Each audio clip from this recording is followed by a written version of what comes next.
Hi and welcome to Best in Tesla's new show, Overflow, episode 2. So we have got some really great updates about full self-driving this week, and also some new patents revealing some more details about the upcoming full self-driving version 14.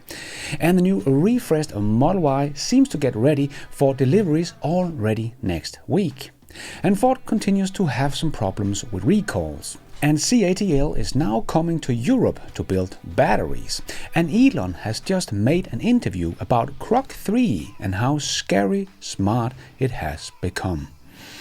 All of this and much more in today's episode. Let's dive right in.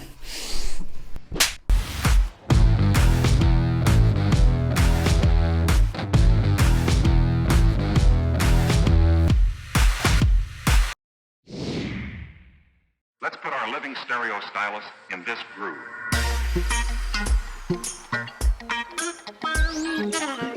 So we had some great updates about full self-driving this week, and also the new patents revealing some more details. City Park on X, who is a patent researcher, shared some more details about Tesla's new patent that he thinks is for Tesla's full self-driving version 14. Tesla's patent introduced an innovative system that transforms automotive vehicles training through the ground truth-based 3D environment generation and multi-viewpoint simulation. By combining precise real-world measures with flexible environment modification capabilities, the system enables the creation of diverse training scenarios while maintaining physical accuracy. The patent talks about using proprietary simulator for AI training, avoiding reliance on commercial mapping solutions like Google or Baidu, which highlights Tesla's focus on virtual integration for critical technology development. The simulator, detailed in the patent, transformed real-world data collected by Tesla's fleet into virtual environments, allowing for extensive training scenarios that includes rare event and edge cases, enhancing the AI robustness. And we do also see some of the data that Tesla is using as an example in the patent. It's clearly for San Francisco.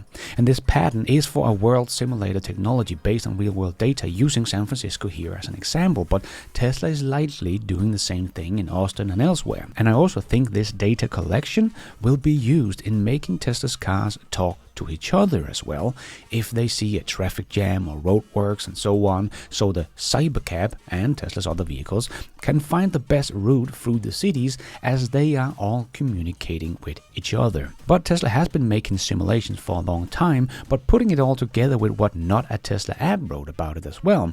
The standout feature of a full self-driving version 14 will be the auto-regression transformers. While that is a complex term for us unfamiliar with the AI and machine learning, well, luckily they do break it down for all of us. As they wrote, the autoregressive transformer processes sequential data in time using the information to predict a future element based on previous ones. Imagine completing a sentence. You use the word already written to guess what comes next. This process isn't just about filling in the blanks. It's about understanding the flow of the sentence and anticipating the speaker's intent. Full self-driving could analyze a sequence of camera images to identify pedestrians and predict their likely path based on their current movement and surrounding context. The system's autoregression nature allows it to learn from past sequence and improve its prediction over time, adapting to different driving scenarios. So instead of just reacting to things in real time, it will be able to react to things it predicts will happen in the future, like we humans do.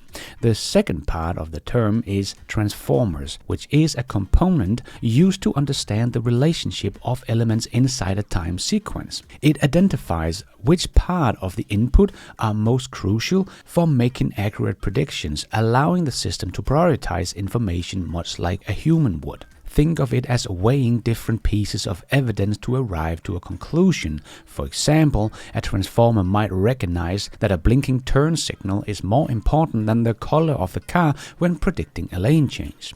But there will be more coming to version 14 than auto-regression transformers. Tesla is already gathering audio data in existing full self-driving versions so that it can start training models with audio as well, truly making full self-driving more human-like. According to Ashok Full Self-Driving version 14 will be the first version to take advantage of audio input for Full Self-Driving. This will primarily be used for detecting emergency vehicle, of course, but can of course also react to cars honking their horn. So putting it all together, it does sound like version 14 will also be a very big leap forward in human-like driving, just like we saw with version 13. We have not yet heard when version 14 will come out, but I think this is the version that will come out just before they launch the unsupervised Full Self-Driving in June. I think version 14 is meant for the cybercab and the unsupervised driving. Nothing of all of this is of course confirmed by Tesla, but very interesting nonetheless. And we hear that Tesla sales are down all over the world, but let's just get a little perspective on this topic. As AJ wrote on X, Tesla's Model Y was in January China's second best-selling electric vehicle before the new Model Y even launched. The only BEV outsold the Model Y was the Star Wish, which cost 72% less. You could almost buy 4 Star Wishes for one Model Y.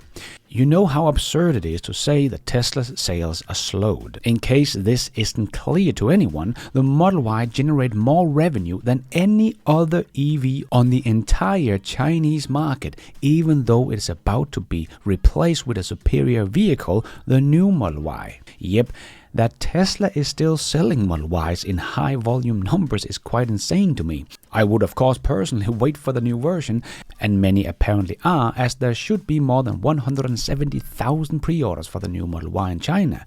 But people keep buying the old version. So to talk about a slowdown when Tesla still has one of the best-selling cars in China, the pre-orders is basically enough for a whole quarter of sales for Tesla in China. Some people just don't get the big picture and just want to find something they can throw at Tesla as bad news. But remember, we have been hearing for more than 2 years now that Tesla had a demand problem in China, and the Tesla Model Y did still become the best-selling car in China of any kind in 2024. And Gary Black also wrote on X, and I completely agree with this one. If the Model Y Juniper deliveries are about to begin, we will see Tesla sales jump globally, especially in markets like Germany and France, where the January deliveries were down 30 to 40% year over year. This will disprove the absurd mainstream media narrative that Tesla's year-to-date volume decline are due to Doge. Yes, exactly, just as I have been trying to explain many times before, completely agree on this one. And what Gary was reacting to was this video from Joe Techmeyer, so let's just hand it over to Joe himself. Hey everybody, it's Joe back out here at Giga Texas on this Wednesday, the 12th of February, and I got some big news for you today. For the first time over in the outbound lot, we can see many of the brand new Model Ys in all kinds of colors. And it looks like they're starting to build up the inventory over at that outbound lot so they can begin to start shipping them out for deliveries. Now, what we have seen in the very recent past, the last 24 hours, is many people that have reservations for those Model Ys are getting their delivery dates, and some of them are as early as next week. Now, here at Giga Texas, I think towards the end of February, before they're going to start seeing some of these vehicles delivered to customers. So I'll just keep watching what's going on here at Giga Texas, but this is a very good sign that we are seeing this number of brand new Model Ys getting ready to be shipped out. And I'm very excited for Tesla and also all the customers. They're going to get a chance to get one of these here very soon. Now, one other thing that I want to show you that is of interest today is this Model Y. It's over by the west side of the General Assembly. It's near where all of the new vehicles exit the factory for the very first time. This one looks like it's got a lot of camouflage on it. It's got the kind of the vinyl wraps on the front and the rear, and it covers quite a large portion of the car. Now, why are they doing this? I don't know. But with these images here, I'm kind of curious what you guys might think. So if you happen to know, or if you have any ideas, let me know in the comments, and I'll keep looking for more of these. But this is definitely a big development. This first time I've seen one of these kinds of camouflage vehicles here at Giga Texas. So anyway, that's a quick update for what I'm seeing here around the factory on this Wednesday. And I hope that you really enjoyed seeing these Model Ys now starting to accumulate in the outbound lot and getting ready to head off to customers. Very cool to see, and I personally think that covered up Model Y is probably just a refreshed Model Y performance version. That would be my guess anyway, as that will probably have some special design on the back part of the car and the front of the car that Tesla don't want to reveal just yet.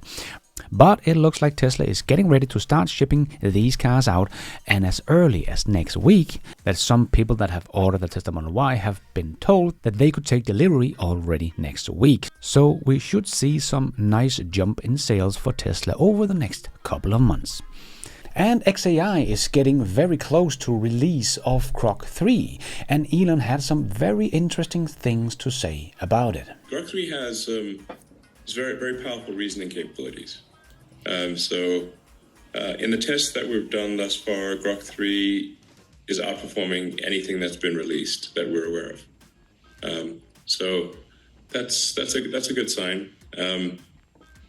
It's in fact, at times I think Grok 3 is kind of scary smart. You're like, wow, this thing's smart. It's kind of scary. Grok 3 is scary. It's like, wow, this thing's, it comes up with solutions that you didn't even think were, like you wouldn't even anticipate, not obvious solutions. So Grok 3 was trained with the most amount of compute, and I think very efficiently trained. Also notably, Grok 3 was trained on a lot of synthetic data. So, and then it goes back and forth through the data and tries to achieve logical consistency. So if it's got data that is wrong, it'll actually reflect upon that and remove the data that is wrong, that does not concord with reality. So its base reasoning is very good. In fact, even without fine tuning, Grok 3, the base model, is better than Grok 2. So we're really in the final stages of polishing Grok 3. Probably it gets released in about a week or two. So pretty soon. I don't want to be hasty in the release because a lot of the final polish is necessary for a great user experience. So in some ways you can think of it like a house. That last 5% where you finish the drywall and do the painting and the trimming, even though it's not much work, it transforms the house. Yeah. So it's that. I just want to make sure that last 5% is done really well, and it's a week, maybe 2 weeks. I think it'll be very good, and I think this might be. We think it'll be better than anything else, and then maybe this might be the last time that any AI is better than Grok. So I think Elon has just confirmed that the scaling law for AI do apply. As he said, he thinks there will be no other AI in front of Grok ever again after Grok 3 hits the streets. And that is probably because Elon knows that XAI right now have at least a 3 times bigger coherent GPU cluster than any other competitor. And XAI has just seen the scale of law does apply, and they know they can build GPU clusters 20 times faster than the closest competitors. So XAI are so far ahead in the AI training game and is running so much faster than anyone else, so no one will be able to keep up or catch up to XAI. That is probably what Elon is talking about here. So can't wait to see Grok 3 and what it is capable of, and how it compares to Grok 2 and OpenAI's ChatGPT. But it seems like we only have to wait a few weeks more. And let's squeeze in the last short news topics into this new show. Yes, it's time for the Tesla Shorts. We know that Ford has huge problems with recalls, and Jim Farley has said that the quality issue was their #1 priority to fix, as they have had most recalls of any brand. But it seems they still have trouble making cars without any issue. On their F-150 Lightning, there may be a loose or missing nuts within the vehicle's suspension system. If unaddressed, there could be a loss of steering control, increasing the risk of a crash. Now that sounds pretty really serious. But it's not only Ford that is struggling with the quality of their EVs, so does Mercedes, as Brian wrote on X. Mercedes recalls EQB due to possible battery problems. Mercedes-Benz is recalling 7,362 units of their EQB in the US that were built between December 2021 and January 2025. The reason is the risk of a vehicle fire caused by the high voltage battery. Recalls in other countries could soon follow. And at the World Government Summit, Elon helped announce the Boring Company is partnering with the United Emirates to build the Dubai Loop. Nice. And Tesla is trying to do something about the stealing of their charging cables at the charging stations. Tesla in Seattle is now wrapping their supercharger cable with an anti-cable cutting materials. This is not the only measure it is using. They're also using dye and ink underneath the materials, which will explode all over the cable cutter and could be used as evidence if the perpetrator were to be caught. Nice. And Peter wrote on X, Homer said his Tesla now pulls into supercharging slot all by itself. So I tried it out myself at 3 different superchargers in a row. It nailed all 3. Nice. Full self-driving is getting better and better all the time. And Bloomberg was out writing another hit piece. BYD outsold Tesla in the UK, Spain and Portugal, and Tesla is collapsing. Well, there is some context we need here. First of all, BYD should sell more units than Tesla, as their average selling price is half of what Tesla is, so it's not that surprising. But secondly, BYD also sells hybrid models, so of course we have to take those out to do a real comparison, because if we look at BEV data available for Spain, Portugal and the UK, BYD is in front in Portugal, but not in Spain, and sell about half as many units in the UK, and combined in Europe, BYD still only sells half as many BEVs as Tesla. So think they might be cherry-picking some numbers here. But of course, Bloomberg wants the headline to be Tesla sales collapse in many markets last month, not mentioning the shift to the new refreshed Model Y at all. But like I said before, I think we will see some nice pickup in sales again in Q2 when the refreshed Model Y is truly hitting the streets in high volume. But nice to see BYD actually getting some momentum here in Europe, getting even more EVs on the street. That is, after all, Tesla's mission. And do you remember how the iPhone came along and showed how the user interface on a smartphone should be, and today every smartphone basically looked the same? Well, Tesla has clearly shown the way in the EV industry in China, as well as Tesla Chan wrote on X. Tesla is the standard of the industry. Yep, a clean look with a big screen in the middle.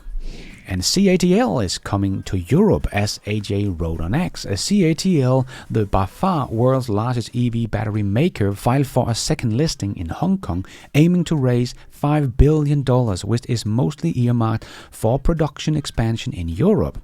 The filing is listing Phase 1 and 2 of our Hungary project as the first items for which the proceeds will be used.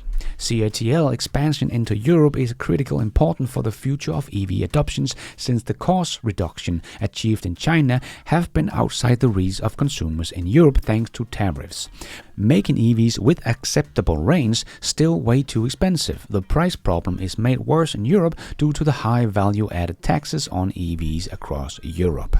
And I do have people from time to time that ask why I still talk about how good EVs are compared to ICE cars. Don't we all know that by now?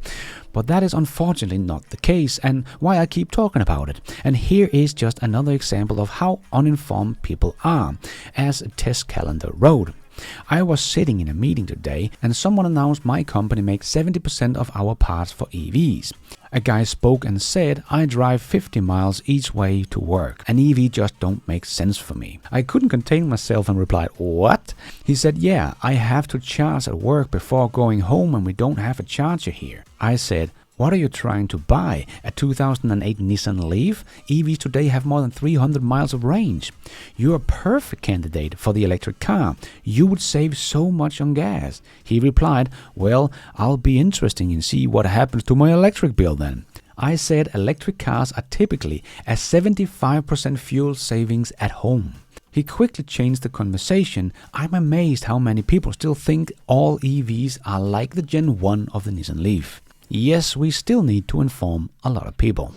And Sawyer shared that Toronto Mayor Oliver Chow, she will be moving a motion to ban Tesla from the list of their vehicles which qualify for a $4.85 million license fee grant program aimed at encouraging taxi drivers to buy electric vehicles. She shared she is taking the move, which would come into effect on March the 1st because Tesla is a very popular brand, and said there is no reason the city should be providing subsidies for it. People can still continue to buy electric vehicles, just not Tesla. I see no reason why the city should subsidize the purchase of Tesla, she said. So let's keep an eye on what will happen with Tesla sales in Toronto, if this will have a huge effect. And let's end with a very nice unappreciated feature on the new Model 3 and Model Y that helps avoid door accidents by preventing initial door opening if someone is approaching in your blind spot.